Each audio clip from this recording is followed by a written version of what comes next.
I read the email in the hotel lobby, my hands still shaking from the client call I'd just finished.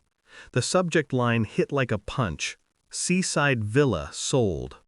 My parents' words below were worse: to settle your sister's gambling debts. You didn't need it anyway, right? I didn't reply. I didn't even exhale. Instead, I closed my laptop and let the hum of the city outside remind me that I was far from home, far from my sense of control. And yet, a plan had already begun to form in the quiet corners of my mind.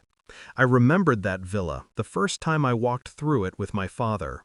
Light spilling across the wooden floors, the smell of salt in the air, my mother smiling at me as if I was the center of their world. I had trusted them. I had thought they would protect me, not betray me. The first hint of trouble came months earlier, subtle, almost invisible, extra calls I wasn't meant to hear, hushed tones when my sister was around, receipts that didn't add up. At first I blamed myself for imagining it.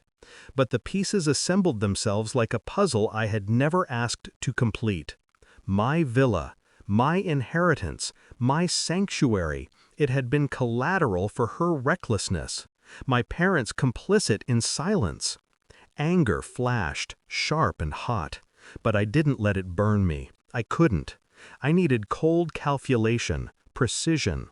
I traced every transaction, every signature, every legal loophole. I called lawyers quietly in the dead of night, explained the situation, and left nothing to chance. I knew the law could protect me, but I needed leverage, something my parents wouldn't see coming. When the real estate agent called them the next day, they thought they had won. They had their money, their satisfaction in seeing my property liquidated, my pride bruised. They didn't know I had flagged the sale with the authorities the moment I received the email. Fraud investigations were underway, the property legally frozen, and the agent caught in a maze of paperwork they couldn't navigate without them. I watched from overseas as panic slowly seeped into their lives. My mother's polite, controlled voice faltered during calls with the agent. My father's face, usually a mask of calm authority, twitched with frustration behind closed doors. They had underestimated me. They had forgotten that betrayal has consequences when the betrayed refuses to be a victim.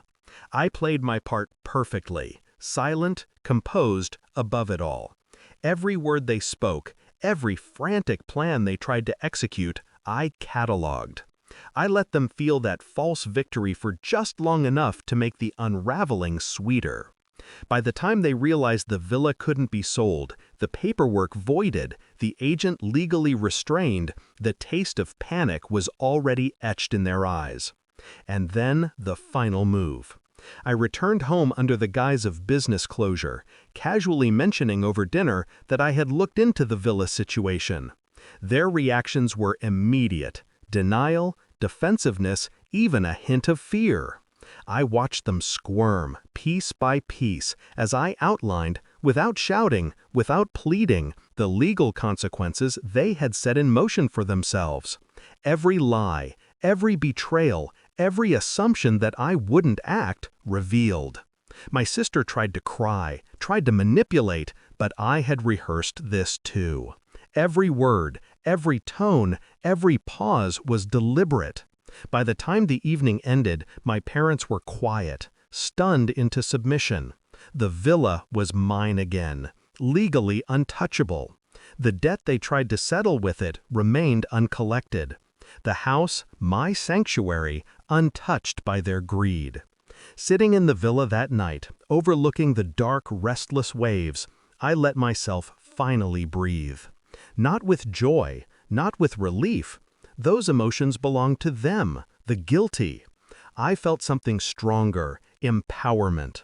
I had taken betrayal, molded it into a weapon, and delivered justice, without blood, without spectacle. They had underestimated me. I had waited, calculated, and acted. And now, as the sea whispered beneath the moonlight, I knew that betrayal could be repaid with patience, precision, and quiet ferocity. They had thought they owned my villa. They had forgotten I owned my will. And in the end, owning my will was more than enough.